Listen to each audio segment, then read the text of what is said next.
Hello प्यारे बच्चों, welcome back to my channel. आज मैं इस वीडियो के माध्यम से कक्षा 9th के जीव विज्ञान विषय के द्वितीय अध्याय यानी उत्तक से कुछ प्रश्नोत्तरी को लेकर आई हूँ, जो आने वाले बोर्ड्स एग्जाम में काफ़ी महत्वपूर्ण है। आपने साल भर काफ़ी मेहनत की होगी और इस चैप्टर को पढ़ भी लिया होगा। मैं आपकी रिवीजन के तौर पर टेक्स्ट बुक से कुछ चुनिंदे प्रश्नों को आपके सामने प्रस्तुत कर रही हूँ, जो पूरे चैप्टर को रिवाइज करने में आपकी मदद करेगा। इस वीडियो को पॉज कर आंसर को करने की कोशिश करें। तो चलते हैं प्रश्नों की ओर।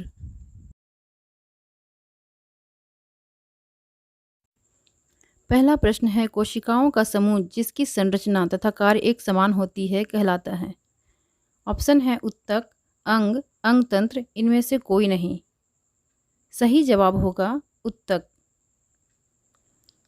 अगला प्रश्न है, पौधों में पाए जाने वाले उत्तक के प्रकार हैं विभज्योत्तक, स्थायी उत्तक या विभज्योत्तक और अस्थायी दोनों, एपिथेलियम उत्तक।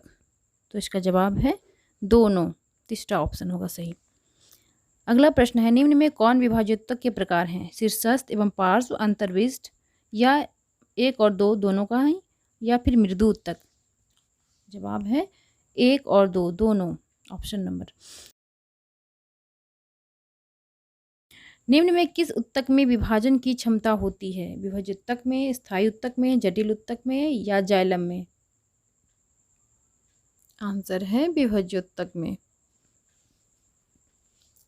पौधों की लंबाई किस उत्तक द्वारा बढ़ती है पार्श्व विभज्य उत्तक, अंतर्वेशी विभज्य उत्तक, मृदु उत्तक, शीर्षस्थ विभज्य उत्तक।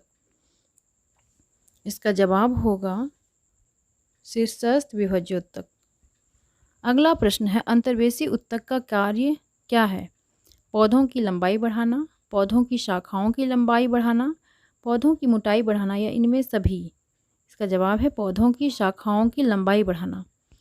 पौधों की मोटाई में वृद्धि के लिए कौन उत्तक जिम्मेदार है पार्श्व विभज्य उत्तक, स्थायी उत्तक, शीर्षस्थ विभज्य उत्तक, इसमें से कोई नहीं। पार्श्व विभज्य उत्तक इसका सही जवाब है। अस्थायी उत्तक का स्पष्ट लक्षण है इसकी कोशिकाएं दृढ़ होती हैं, इसमें विभाजन की क्षमता नहीं पाई जाती है, इसका आकार या आकृति निश्चित होती है, इनमें सभी। ऑप्शन नंबर 4 सही होगा। अस्थायी उत्तक के प्रकार हैं सरल और जटिल उत्तक, विशिष्ट अस्थायी उत्तक, सामान्य अस्थायी उत्तक, इनमें से कोई नहीं। जवाब है सरल और जटिल उत्तक।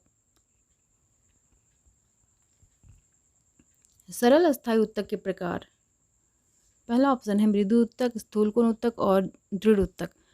अगला है स्थूलकोण उत्तक और दृढ़ उत्तक, जाइलम और फ्लोएम दृढ़ उत्तक। सही जवाब है 1, ऑप्शन नंबर 1। अगला प्रश्न है, मृदु उत्तक के लक्षण हैं। ऑप्शन है इनकी कोशिकाएं जीवित होती है, इनकी कोशिका भित्ति पतली होती है, इनकी कोशिका भित्ति के बीच काफ़ी रिक्त स्थान पाया जाता है, उपरोक्त सभी। तो ये सभी लक्षण मृदु उत्तक के हैं, चौथा नंबर ऑप्शन सही होगा। अगला है प्रश्न, एरेनकाइमा, क्लोरेनकाइमा इत्यादि हैं, किसके प्रकार हैं ये।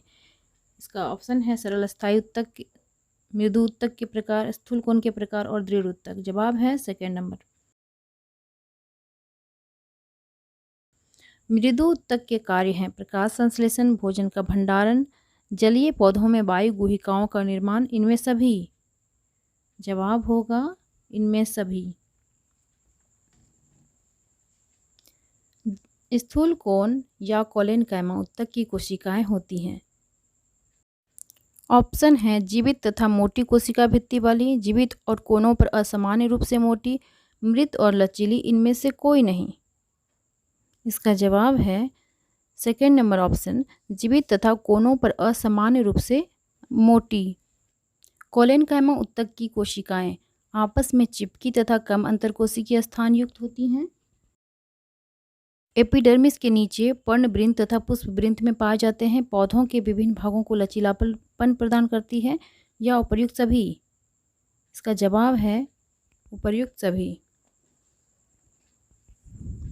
स्क्लेरेनकाइमा है एक विभाज्योत्तक, एक सरल अस्थायी उत्तक, संवहन उत्तक, इनमें से कोई नहीं। इसका जवाब एक सरल अस्थायी उत्तक। अगला प्रश्न है, गैसों का विनिमय होता है एपिडर्मिस पर मौजूद रंध्र कोशिकाओं के द्वारा, सहायक कोशिकाओं के द्वारा, कॉर्क कोशिकाओं के द्वारा, इनमें सभी के द्वारा। इनका जवाब है एपिडर्मिस में मौजूद रंध्र कोशिकाओं के द्वारा।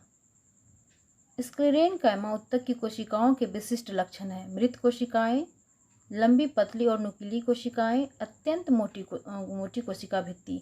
इनमें से सभी। क्या होगा इसका जवाब? इनमें से सभी। अगला प्रश्न, स्क्लेरेनकाइमा उत्तक की कोशिका भित्ति में किस रासायनिक पदार्थ का जमाव पाया जाता है? Lignin, suberin, cutin, cement. क्या होगा इसका जवाब? Lignin, right. स्क्लेरेनकाइमा उत्तक पौधों के किन अंगों में विशेषकर पाए जाते हैं? संवहन बंडल में, एपिडर्मिस में, स्टोमाटा में, क्लोरेनकाइमा में। इसका जवाब है संवहन बंडल में। अगला प्रश्न है, एपिडर्मिस क्या है?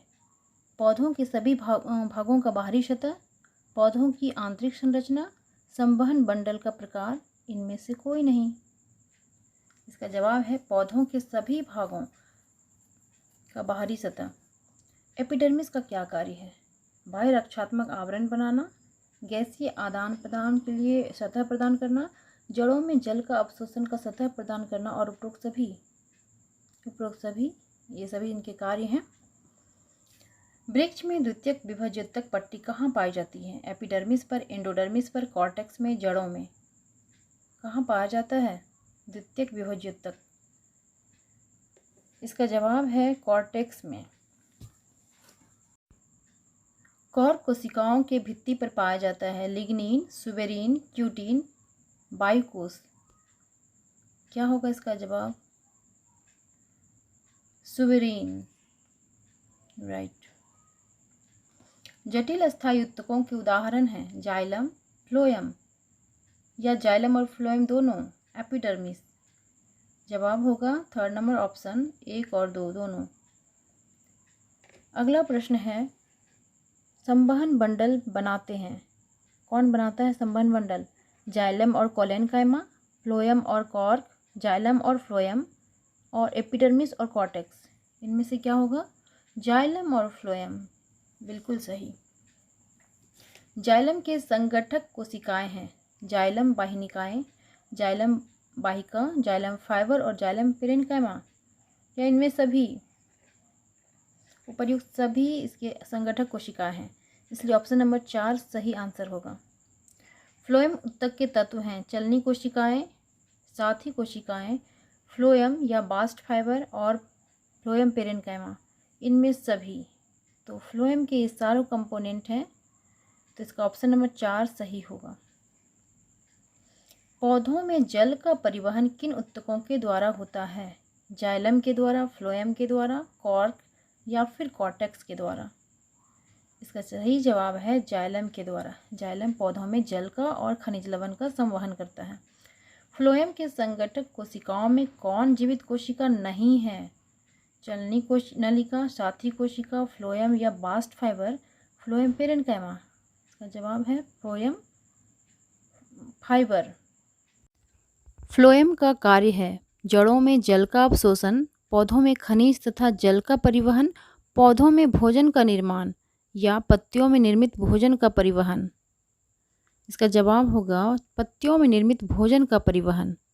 जीवित कोशिकाएं पाई जाती हैं मृदु उत्तक और दृढ़ उत्तक में, दृढ़ उत्तक और स्थूल कोण उत्तक में, मृदु उत्तक और स्थूल कोण उत्तक में, मृदु उत्तक, स्थूल कोण उत्तक और दृढ़ उत्तक में। इसका सही जवाब है आंसर ऑप्शन नंबर 3, मृदु उत्तक और स्थूल कोण उत्तक। जटिल उत्तक बना होता है किन चीज़ों से? सरल उत्तक से, मृदु उत्तक से, स्थूल कोण से या भिन्न भिन्न प्रकार की कोशिकाओं से। तो जटिल उत्तक में विभिन्न प्रकार की कोशिकाएं होती हैं, तो ऑप्शन नंबर 4 इसका राइट आंसर होगा। अगला प्रश्न है, नारियल का रेशा किस उत्तक से बना होता है? मृदु उत्तक, स्थूल कोण उत्तक, दृढ़ उत्तक, एपिडर्मिस। इसका जवाब है दृढ़ उत्तक। अगला प्रश्न है, पौधों में शीर्षस्थ विभज्योतक कहाँ पाए जाते हैं? प्ररोह शीर्ष पर, जड़ या मूल शीर्ष पर, टहनियों के पास, या ऑप्शन 1 और 2 दोनों। इसका सही जवाब है ऑप्शन नंबर 4। इस वीडियो में पादप उत्तक था। आगे वाले वीडियो में मैं जंतु उत्तक को लेकर आऊँगी। Thank you very much. अच्छा लगे तो इसे सब्सक्राइब ज़रूर करें, लाइक करें और अपने दोस्तों में शेयर करें।